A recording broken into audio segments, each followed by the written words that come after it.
Good morning, this is Sarah, your healthy carnivore in the UK.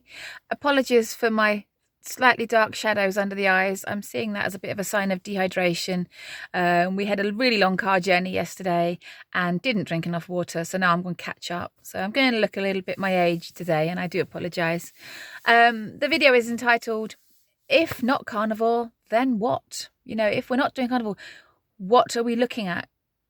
What other ways of eating are there? And what are our prospects if we don't? I was watching a great video by Kerry from Homestead How this morning, and he was saying, what's our future prospects if we don't eat this way, if we carry on in the same trajectory that we are on of eating loads of processed foods and seed oils and sugar and crap? What is our future? I've ruled out other ways of eating because this one makes me feel the best. It should always be about what you can maintain and sustain and how you feel. And there's no doubt about it, I can keep carnivore going longer than anything else I've ever tried to do in the past.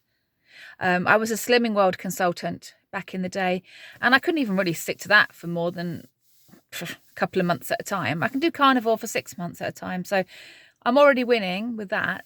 But also how I feel and how self-motivating it is to eat this way. That's another thing. When you are carnivore and you've been doing it a couple of weeks, it's easy to keep going because you feel so good. You're not craving the other stuff. And so it's easy to keep plodding and plodding and plodding with it.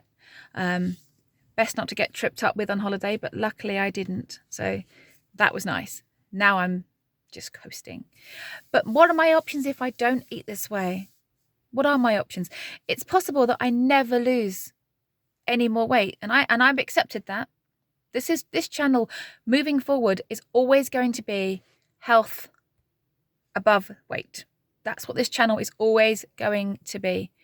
I aim to use, even if the weight just falls off me and I'm perfect, I'm still want to try not to use too much weight loss clickbait. I want to try and use health clickbait, the lies that we're being told from the government and how we can override that by eating well. And I was just thinking, and he was right in his video, and I was thinking, gosh, if I don't eat this way, my prospects are not good. But at least if I keep going, I'm always going to feel good. I'm not going to end up with diabetes. I'm just not.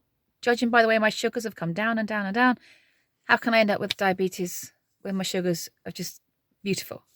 Beautiful. And then a lot of people think that cancer is a genetic disease. I believe it's metabolic.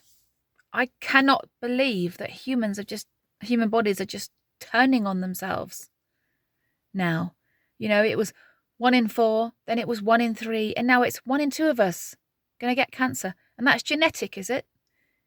In the last 100 years, human bodies have just turned on themselves with no exterior influences. Anyone with the slightest curious brain is going to think that's bullshit. And then I don't want to get heart disease, and I don't want to have a heart attack or a stroke. In your teens and 20s, you're mostly worried about how you look. And even in the 30s, it's probably quite a big consideration. But in my 40s now, it's become a much lower consideration. Yeah, it'd be lovely. It would be lovely to drop a few pounds and wear some smaller clothes. But it's way, way nowhere near the top of my priority list. My priority list is getting my health into absolute immaculate order, no matter what it takes, and then helping others to get their health in immaculate order. And if we all drop a few pounds and that we needed to on the way there, amazing, lovely. But if we don't do carnivore, what are my options right now?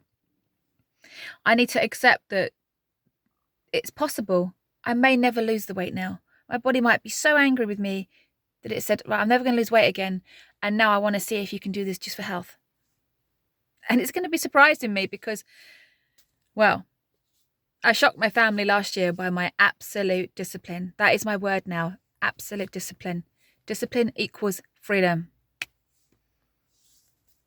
And not doing it is not an option now. Not an option. Because you get to an age where it becomes scary to think of bad health.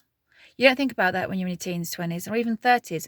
But when you're in your 40s, 50s, and 60s, the thought of being in crippling, painful, scary, worrying bad health becomes the thing. It has for me, And hopefully it has for many of you. There are an awful lot of carnivore, quite intimidating weight loss channels. Oh, I lost 120 pounds in a year. Lovely. I mean, if you've lost 120 pounds a year, this is a really good chance that you possibly did need to. But, you know, health is first. Health is first for me. Charles Washington said, actually the lucky people get fat. And what he actually meant by that was there's an awful lot of very slim people walking around who actually do have some serious health problems going on underneath, and they don't know they're there. Whereas it's more likely to be the overweight, obese people that are panicking because they've got these exterior signs. So they are researching diet and researching health and finding out, you know, and getting it sorted. Whereas we all know that slim person that's actually crippled with lots of health problems, some visible, some invisible, and they're not doing anything about it, and it's assumed that they are healthy because they are slim. My mother-in-law is a perfect example of that. She's very slim, but my goodness me, she is crippled with problems, especially now after her fall. She's got even more problems now because she's now got even more severe sarcopenia, muscle loss. So the chances of her re-falling again is really high. But it's okay though, because she's the perfect weight. Yeah, she really does think that way. She is the perfect weight, and that's all that matters. The fact that she's crippled with pain, her bones are virtually dissolved. Yep. She's on medication for this, medication for that, medication for this, and then the medication for the side effects for that. Yep. So if we're not carnivore, what are our options and where are we going forwards?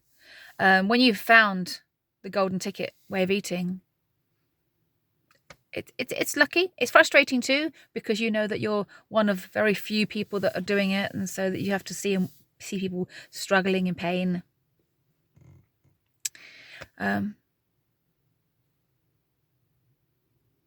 Yeah, that's pretty much all I wanted to say on this. It is a bit of a rant in that this is now my signature eating.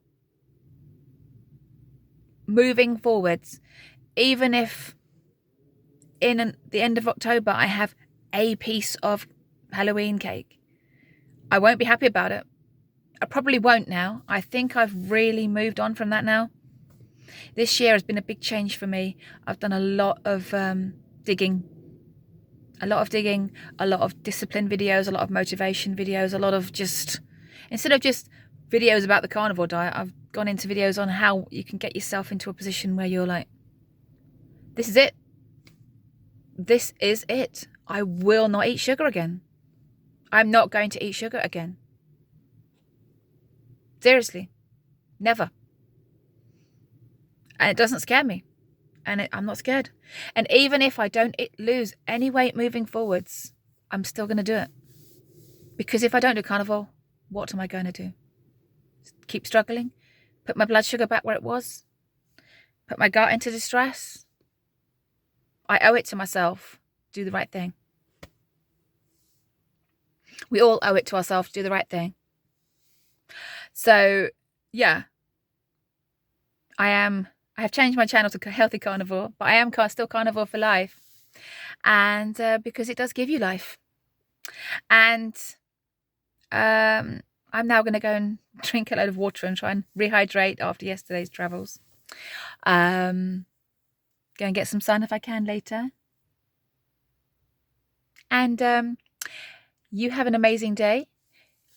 Drink your water, eat your meat. Nearly got it wrong. Have a bloody brilliant day. And look after you. Look after you. Because no one else is going to. Take care. Bye.